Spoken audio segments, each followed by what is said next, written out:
You wake up alone, you eat alone, you go to bed alone, and society tells you this makes you a failure as a man. But what if everything you have been taught about solitude is a lie designed to keep you weak and dependent? Friedrich Nietzsche, the philosopher who declared God dead and dared to imagine what humans could become beyond conventional morality, understood something about solitude that modern men have forgotten. He knew that the greatest danger to your masculine development is not being alone, but being unable to be alone. Not solitude, but the desperate need to escape it. In the next few minutes, I'm going to reveal why your single life might be the greatest gift you never knew you had, and how the very thing society says makes you incomplete could be the key to becoming something extraordinary. Most men think living alone is a sign of failure, a temporary state while they search for their other half. Nietzsche would laugh at this weakness. Your solitude is not an absence, but a presence, the raw expression of your will to power, turning inward to forge something extraordinary. When you live alone, you are not waiting for completion from another person. You are actively choosing to become the architect of your own existence. The man who embraces solitude without apology demonstrates the highest form of strength, the courage to be sufficient unto himself. This is not isolation born from fear or rejection, but deliberate separation born from the recognition that your greatest work requires space, silence, and the complete ownership of your time and energy. Society conditions you to believe that a man without a woman is incomplete, half a person desperately seeking his missing piece. This is slave morality, disguised as wisdom, designed to keep you dependent and controllable. The will to power demands that you reject this narrative entirely and recognize solitude as your natural state of maximum potential. When you live alone, you confront the fundamental question: can you create meaning and purpose without external validation or companionship? Most men cannot answer yes because they have never developed their internal compass, their capacity for self-direction and self-creation. But the man who can thrive in solitude has touched something that coupled men will never understand: the pure expression of individual will, uncompromised by the need to accommodate another consciousness.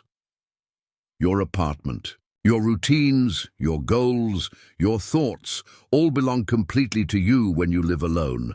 This is not selfishness but self-possession, the foundation of all authentic power. Nietzsche understood that the highest human achievements come from individuals who have learned to channel their will, to power through sustained periods of solitary work and contemplation. The great philosophers, artists, and innovators were not sitting around waiting for romantic fulfillment. They were alone, in their studies and workshops creating worlds. Your solitude is not a problem to be solved, but a laboratory for becoming, a sacred space where you can discover what you are truly capable of, when no one else is watching or judging or demanding your attention. When you live alone, the silence becomes deafening. Suddenly, there is no one to distract you from the fundamental emptiness that Nietzsche called nihilism. Most men cannot handle this confrontation with the void, so they rush into relationships to avoid facing themselves. But the man who stays alone long enough discovers something powerful: that meaninglessness is not a curse, but a gift. Without predetermined purpose handed down by society or a partner, you are free to create your own meaning from scratch. The void is not something to fill, but something to dance with, to transform into the raw material of your own becoming. Nietzsche knew that nihilism was not the end, but the beginning, the necessary destruction that clears space for new creation. When you live alone, you cannot hide behind the comfortable illusions that relationships provide, that your life has automatic meaning because someone loves you. Instead, you must confront the terrifying freedom of existence without guarantees or safety nets. This confrontation breaks weak men, but forges strong ones into something beyond ordinary. Human categories. The man who can stare into the abyss of his solitary existence without flinching has passed through nihilism and emerged on the other side with self-created purpose. Your alone time forces you to answer the ultimate question. If nothing matters inherently, then what will you choose to make matter? This is where authentic strength reveals itself, not in avoiding the void, but in transforming it into fuel for your own projects and ambitions. The coupled man never fully faces this question because he always has someone else to provide meaning and direction. But you, living alone with your thoughts and choices, must become both the question and the answer, both the problem and the solution, both the darkness and the light that illuminates your own path forward. Amor fati means loving your fate completely, not just the good parts, but everything including your solitary existence. Most single men spend their energy resenting their situation, wishing they had a girlfriend, comparing themselves to coupled friends. This resentment is poison that weakens your will and keeps you trapped in victim mentality. Nietzsche teaches that the highest form of strength is learning to love what is, especially the difficult parts of your reality. When you truly embrace amor fati, you stop seeing your single status as something to escape and start seeing it as something to celebrate. The man who practices amor fati with his solitude transforms. From someone who is alone by circumstance to someone who chooses solitude as his preferred state. This shift changes everything. Suddenly your apartment becomes a sanctuary, not a prison. Your Saturday nights become opportunities for self-development, not reminders of loneliness. You begin to see that your single life contains everything you need for fulfillment, challenge, growth, and meaning. Instead of waiting for a woman to complete you, you realize you were already complete. The waiting was just a habit of weakness. True amor fati means you would choose this exact life again if given the chance, including all the lonely nights and social awkwardness and questions from family. When you reach this level of acceptance, you become dangerous to the system that profits from your dissatisfaction. You no longer need external validation or companionship to feel worthy. You have found the secret that terrifies consumer culture: genuine self-sufficiency. The man who loves his fate completely becomes immune to manipulation, advertising, and social pressure because he has discovered that he already has everything he needs within himself. The modern man has been conditioned to believe his worth comes from female approval, that he is only valuable if a woman chooses him. This is the most dangerous lie ever sold to masculine consciousness because it transforms you from a creator into a beggar. When you live alone, you discover the uncomfortable truth. Most of your previous relationships were not about love, but about validation. Not about connection, but about proving your worth to yourself and others. Nietzsche would call this slave morality, the weak seeking approval from others instead of creating their own standards of value. The man who needs a woman to feel complete has already surrendered his power before the game even begins. Every time you modify your behavior to attract female attention, you betray your authentic self and weaken your will to power. You start dressing differently, talking differently, pursuing interests that are not genuinely yours, all in service of an image you think women want. This is not strategy, but self-destruction, not seduction, but self-betrayal, not strength, but the worst kind of weakness. The man living alone has the opportunity to strip away all these false layers and discover who he actually is beneath the performance. Without the constant pressure to impress or attract, you can finally pursue your genuine interests and develop your authentic personality. Women can sense desperation and neediness from miles away. The man who seeks validation through them repels them instinctively.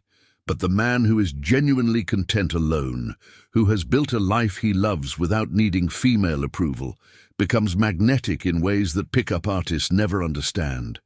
This is not a strategy to get women, but a natural consequence of becoming a complete person. Someone who offers value because he has created value within himself. When you stop seeking validation through women, you paradoxically become more attractive to them. But more importantly, you become attractive to yourself. When you live alone without a woman, you are forced to create your own moral framework instead of adopting hers or society's expectations about relationships. Most men never develop independent values because they are always adapting to someone else's standards. First their mothers, then their girlfriends, then their wives. Nietzsche called this the revaluation of all values. The process of examining every belief you hold and deciding whether it serves your authentic self or merely reflects social conditioning. Your solitude becomes a laboratory for moral experimentation, a place where you can test different ways of being without external judgment or interference. The man who creates his own values in isolation develops an unshakable core that no relationship can compromise or corrupt. Society tells you that success means having a girlfriend, getting married, buying a house together, following the prescribed path that everyone else follows. But living alone allows you to question these assumptions and create alternative definitions of success that align with your actual desires and capabilities. Maybe success for you means mastering a skill, building a business, traveling the world, creating art, or simply achieving complete self-reliance and inner peace. Without a woman's influence, you can pursue these goals without compromise or negotiation, without having to justify your choices to someone who might not understand or support your vision. This is not selfishness, but self-ownership, the fundamental requirement for authentic living. The values you create in solitude become your personal philosophy, your guide for decision-making that no external pressure can shake. You develop standards based on your own experience and judgment, rather than inherited beliefs or social expectations about what men should want or do. This internal compass makes you immune to manipulation, peer pressure, and the constant shifting of cultural norms because you have done the work of figuring out what actually matters to you. When you eventually interact with women or society, you do so from a position of strength, offering your authentic self rather than a version designed to please others. Nietzsche's Übermensch transcends ordinary human needs, including the desperate search for romantic companionship that consumes most men. When you live alone, you have the opportunity to evolve beyond basic social programming and discover what lies beyond conventional relationship patterns. The Übermensch creates his own purpose instead of finding it through another person. He becomes his own source of meaning and validation. Most men never reach this level because they remain trapped in the cycle of seeking completion through women. Your solitude is the training ground for becoming something greater than ordinary humanity. The conventional man defines himself through his relationships: son, boyfriend, husband, father, always in relation to someone else, never as a complete entity. But the man developing toward Übermensch status learns to exist as a complete universe unto himself, self-contained and self-directed. This does not mean isolation from all human contact, but freedom from needing others to feel whole or worthwhile. You become someone who chooses relationships from abundance rather than scarcity, from strength rather than weakness. The Übermensch enters relationships as a gift, not as a desperate attempt to fill internal voids.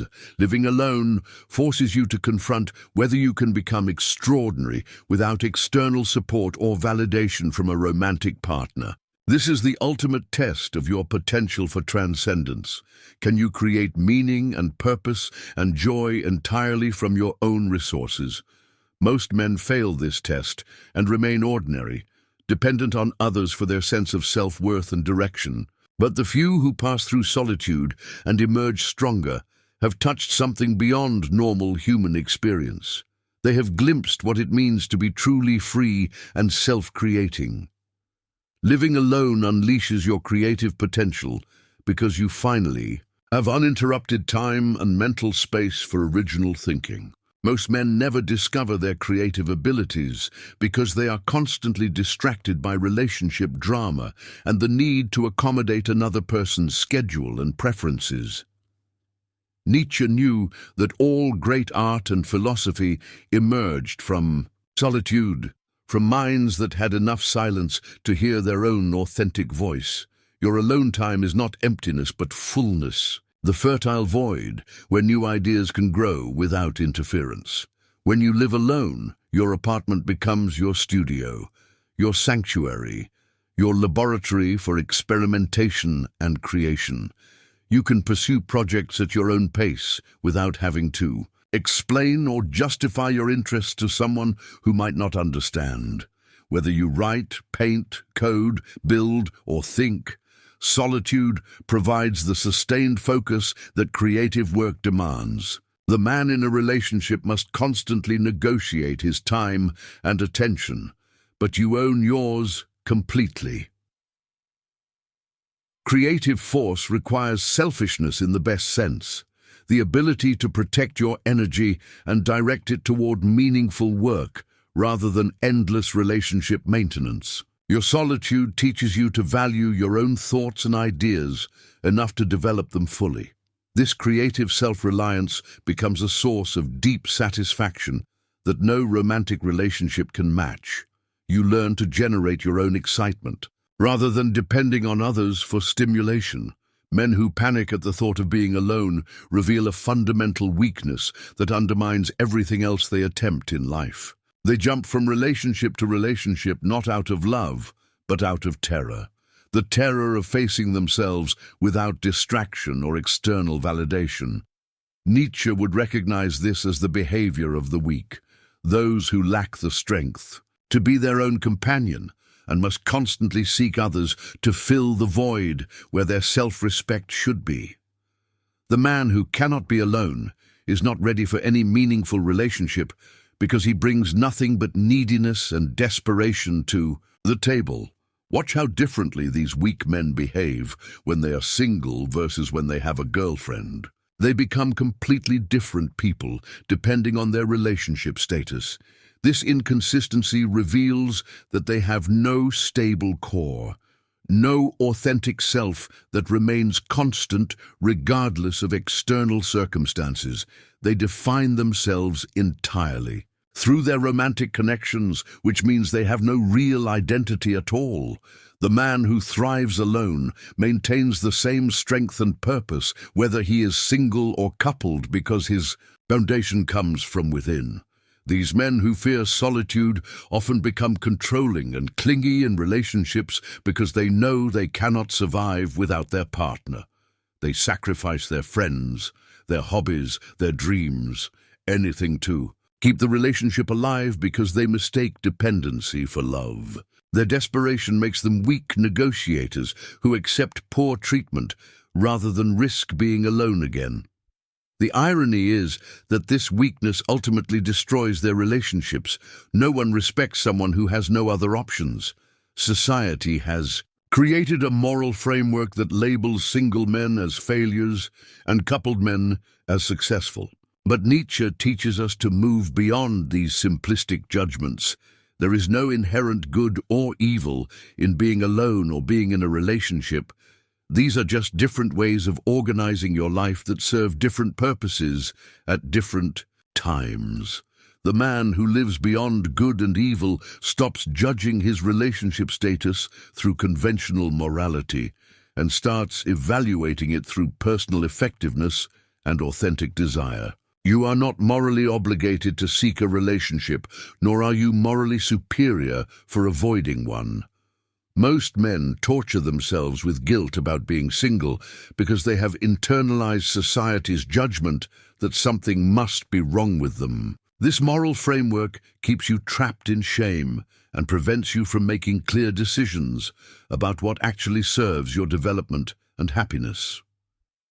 When you move beyond good and evil, you can honestly assess whether you want a relationship for genuine reasons or just to conform to social expectations. The freedom to choose based on your authentic desires rather than moral pressure is liberation from mental slavery. The strongest position is complete moral neutrality about your relationship status. You are neither proud nor ashamed of being alone, but simply honest about what works for your current life situation. This allows you to enter or exit relationships based on practical considerations rather than emotional reactions to social judgment. You become immune to both the pressure to couple up and the pressure to remain single. You choose based purely on what serves your will to power and personal development. Nietzsche's concept of eternal return asks the ultimate question: if you had to live this exact same life infinite times, would you choose it willingly? For the man living alone, this becomes a powerful test of whether you have truly embraced your solitude or are simply enduring it while waiting for something better. Can you honestly say you would choose every lonely night, every social gathering where you arrive alone, every family dinner where relatives ask about your love life, every moment of this solitary existence again and again forever? If the answer is no, then you are living in resentment rather than acceptance. The man who can embrace eternal return of his single life has achieved something extraordinary: complete ownership of his choices and circumstances. He does not see his solitude as a temporary inconvenience or a problem to be solved, but as an integral part of who he is and who he chooses to be. This level of acceptance transforms suffering into strength, loneliness into freedom, isolation into self-sufficiency. You stop waiting for your real life to begin when you find someone and start living fully in the present moment of your solitary reality. Eternal return reveals whether you are living authentically or just surviving, whether you have created a life worth repeating or are trapped in patterns of complaint and victimhood.